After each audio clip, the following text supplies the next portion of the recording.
When our federal funded entity fired over 100 employees last week, one of the questions that came up during the all hands meeting was, how are we supposed to keep working with all this going on?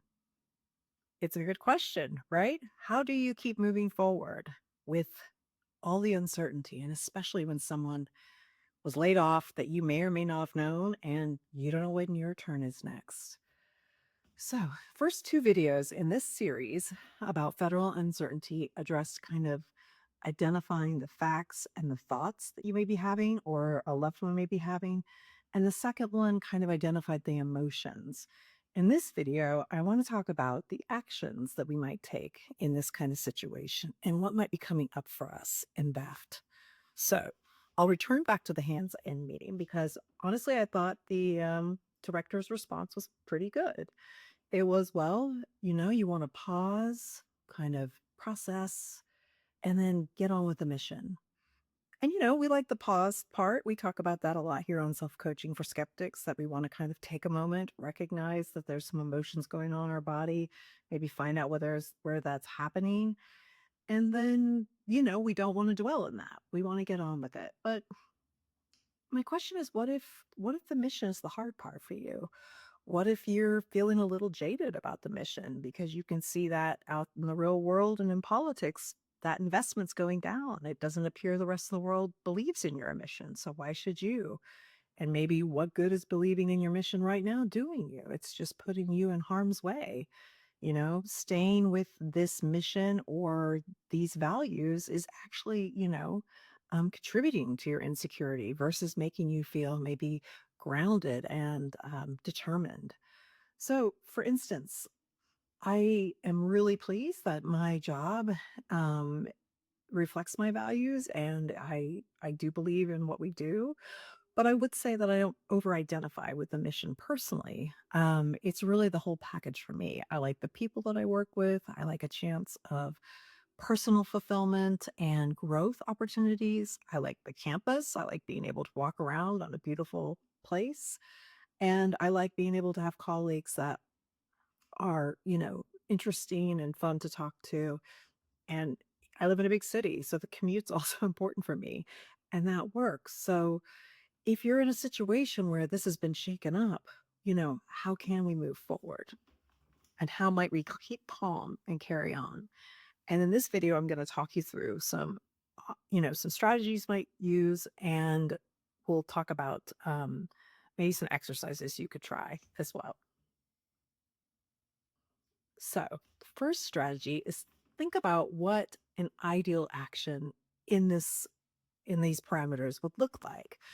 And it needs to be much like the thoughts that we talked about. It needs to be something that you can actually believe you would do, that makes sense with everything going on, and it would allow you to feel like you've had a bit of a win.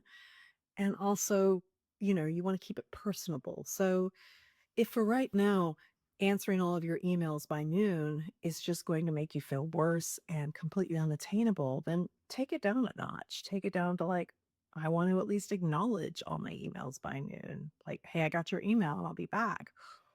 Or I want to reply to a partner's inquiry, not all partners' emails. Or I want to update my resume completely. How about you start with just like locating your resume or making sure your LinkedIn link is still valid?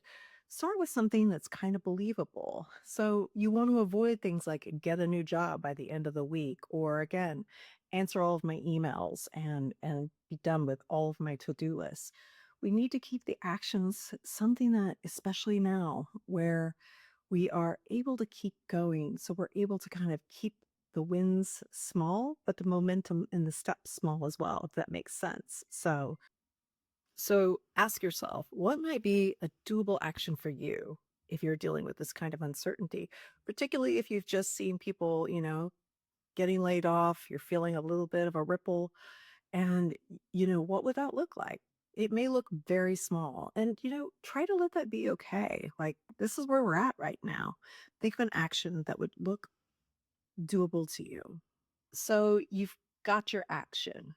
Check my emails, figure out where my resume is, give that partner, return that call. Now I want you to try the second strategy would be to think about what kind of emotion would you need to kind of motivate that action. So, what would you need to be feeling in order to inspire the kind of behavior that would get you to that action? So, let's say your action is to reply to all the emails. Again, maybe we're just acknowledging them, but that's where we're starting. Well, for me, one that works with work, and it's not the best feeling, but it would work, is a sense of responsibility or obligation. Honestly, obligation would do this.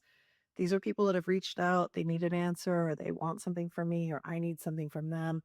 So I feel obligated to respond to them. Again, obligation, not necessarily feeling great, but at least it's keeping me, moving in the right direction, for say. Or what would you need to do to find out where your resume is? Maybe just determined. And it doesn't have to be like this gung ho, this is going to be amazing, but hey, I can take a half an hour, try to find my old resume, dust it off, see what's going to happen. I feel pretty determined.